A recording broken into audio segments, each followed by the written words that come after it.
was the West. We're seeing that happening, and let's start off with, from some of those pictures we see some of the things that were spoken about before, that whether you should have sitting members of government, state officials, throwing their support or weight in these by-elections as we see. Is it still a matter of concern? Should we be seeing those things, or does it not matter? It seems to not matter, that anybody can do whatever they need to do and we'll just go along with it. Robert?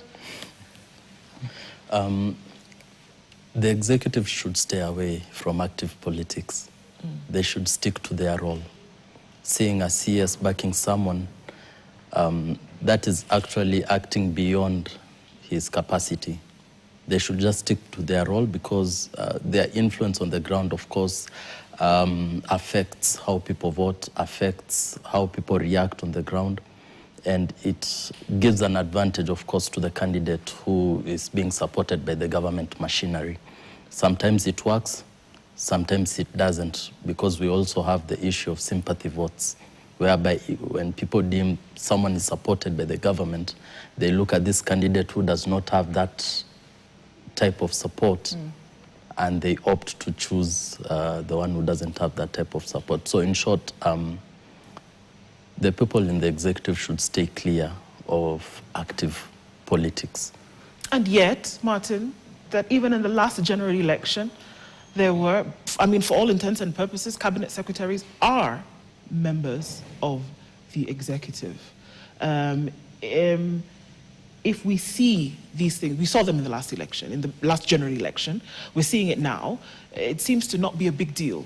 Yet it still continues, should or shouldn't, it still continues, and is it now accepted? In an ideal situation, that is what is supposed to happen. But here we are not living in an ideal situation. The reality is different.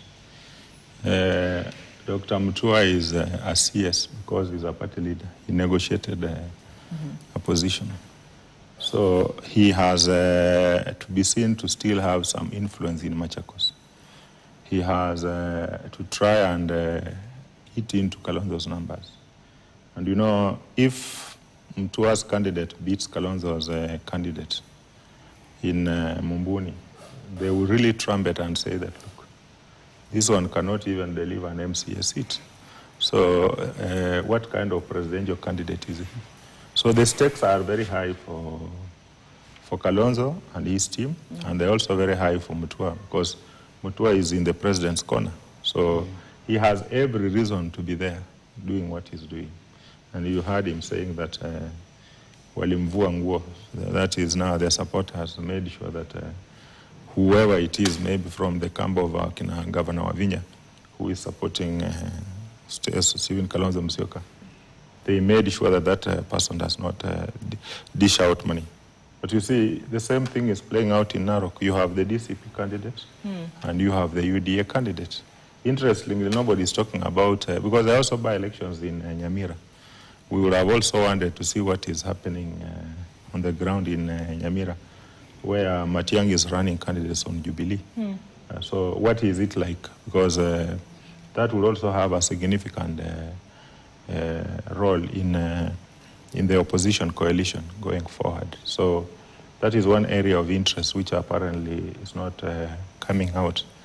There is a Kisa East one, which is in our place there, where we lost the former MC who was killed. I've not heard much also about what is happening on the ground. And Ugunja, there's also not much. Nobody seems to be talking about it. Well, we've seen earlier on that Governor Gladys Wanga was in Ugunja.